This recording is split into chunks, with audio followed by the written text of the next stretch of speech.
Канаде прошли антикитайские митинги. Ранним утром 4 января в канадском городе Марсель прошел антикитайский митинг, организованный канадским движением Восточного Туркестана. Несмотря на холодную погоду, в митинге приняли участие уйгуры со всего Марселя и окрестных городов. По полученной информации, уйгуры выразили свое недовольство китайской политикой, потребовали досрочного освобождения всех узников лагерей политического перевоспитания, в том числе и Хусейна Джалила, находящегося под стражей в одной из китайских тюрем. По словам руководителя канадского движения «Восточный Туркестан» Туйгуна Абдуали, в митинге приняли участие не только уйгуры, но и китайские демократы, тибетцы и представители организации «Единый свободный мир».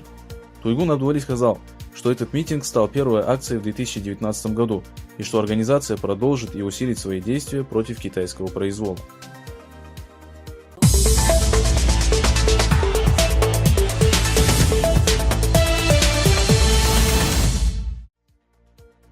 Китай увеличил число сотрудников правоохранительных органов.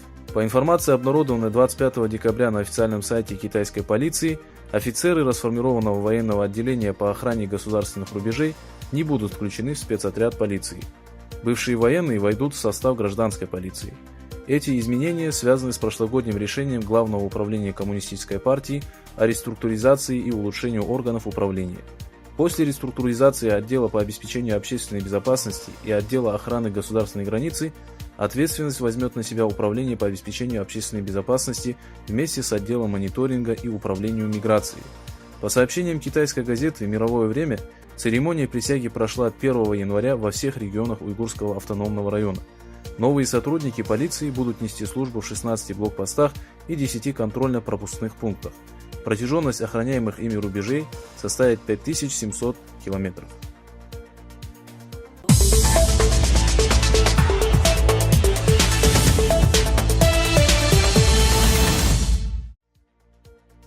В Урумчи изменились автомобильные номера.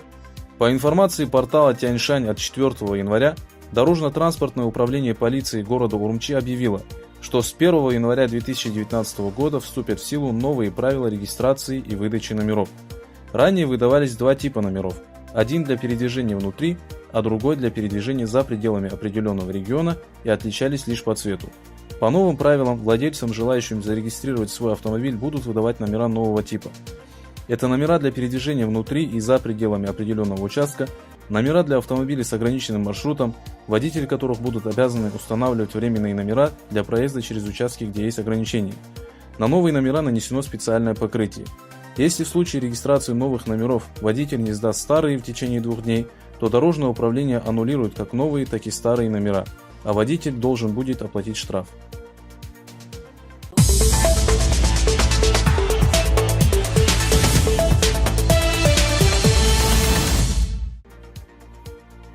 Репрессии Китая в Восточном Туркестане. По мере того, как раскрываются подробности политики репрессий, проводимых Китаем в Восточном Туркестане, мировое сообщество в целом и мусульмане в частности начали призывать Китай прекратить бесчинство. Подтверждением тому служит статья, изданная в газете «Аль-Арабия», выпускаемая в Англии, и в которой открыто порицается пассивность 53 стран, большинство жителей которых составляют мусульмане по отношению к уйгурскому вопросу. Известный исследователь и обозреватель Вильерман раскритиковал ООН, Арабскую лигу и Лигу юго-восточных государств за их бездействие, несмотря на большое количество фактов нарушений человеческих прав, несправедливости и политики репрессий, проводимых Китаем. Он осудил двойные стандарты мусульманских стран, которые делают различия между Западом и Китаем в вопросе нарушения прав мусульман, и призвал Исламскую организацию сотрудничества оказать давление на Китай и осудить ее репрессивную политику.